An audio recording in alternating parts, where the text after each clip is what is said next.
How do we do this? Well, Section 6 proposes changes to the machinery of government in 6.1 and 2. 6.1, the Governor and Council shall appoint a Cabinet Committee on Sustainable Development, chaired by the Minister. The Minister here is the Minister of the Environment, to oversee the development and implementation of the National Sustainable Development Strategy. 2, the Governor and Council shall establish a Sustainable Development Secretariat within the Privy Council office to support the activities of the Cabinet Committee on Sustainable Development. In other words, within the heart of the government, at the Cabinet level, there needs to be a Cabinet Committee whose constant, unwavering focus is on a sustainable development strategy, and the committee that needs the support, that Cabinet Committee needs the support of a Sustainable Development Secretariat within the Privy Council office. Our previous Sustainable Development Strategy has failed because of a combination of lack of political will and lack of bureaucratic support. Section 7 of the bill envisages the creation of a Sustainable Development Advisory Council and suggests a proposed membership representing a variety of Canadians. Section 8 outlines the process for actually creating a national development strategy. 8.1, within 2 years after this Act comes into force, and within every 3-year period thereafter, the Minister shall develop, in accordance with this section, a national sustainable development strategy based on the precautionary principle. 2, the national sustainable development strategy shall set out A, targets for the short term, 1 to 3 years, medium term, 5 to 10 years, and long term, 25 years, to dramatically accelerate the elimination of all environmental problems, including targets with respect to each item listed in column 2 of the schedule. B, the implementation strategy for meeting each target, which may include, but is not limited to, 1, caps on emissions by sector and region that are consistent with the targets. 2, economic instruments such as emission trading systems with a declining cap. 3, penalties for non-compliance. 4, ecosystem-based management. And 5, full cost accounting. And C, the timeline for meeting each target.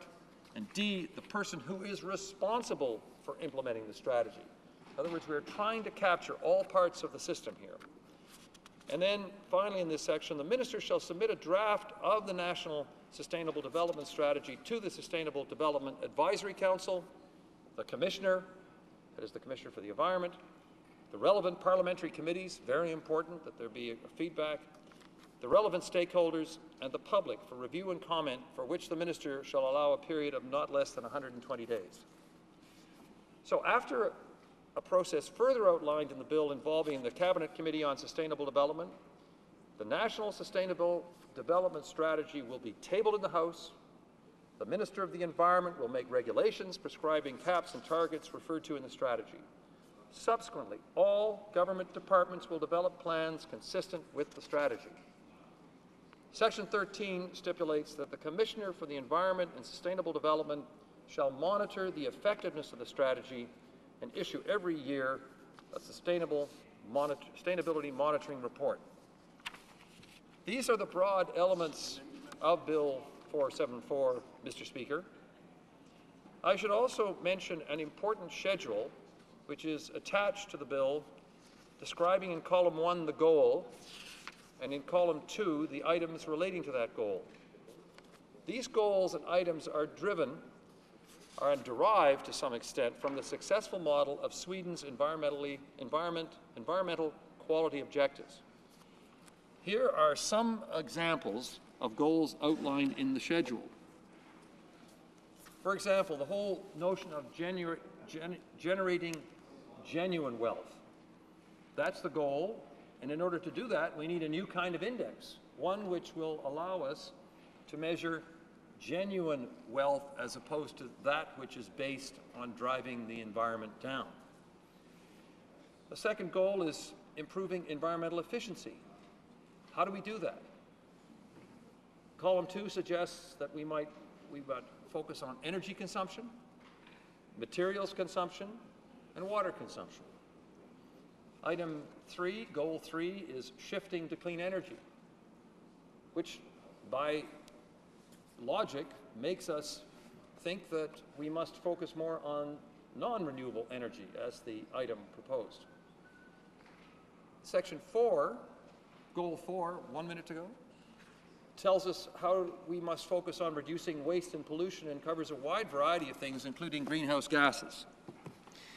So now, with this outline, Mr. Speaker, the question is, will the Prime Minister and the government, which have criticized our inability to report on sustainability, stand in the way of Bill 474, or will he and they allow speedy passage of this bill?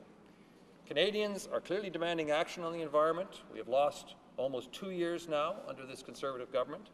It is now Canada's turn to show the same leadership that the United Kingdom and Sweden have in adopting their own versions of the Sustainable Development Act I have introduced. Having a new environmental accountability framework in place early in the new year would ensure that government departments would have enough time to adjust to the new regime before planning gets underway again next fall. Mr. Speaker, we owe Canadians nothing less.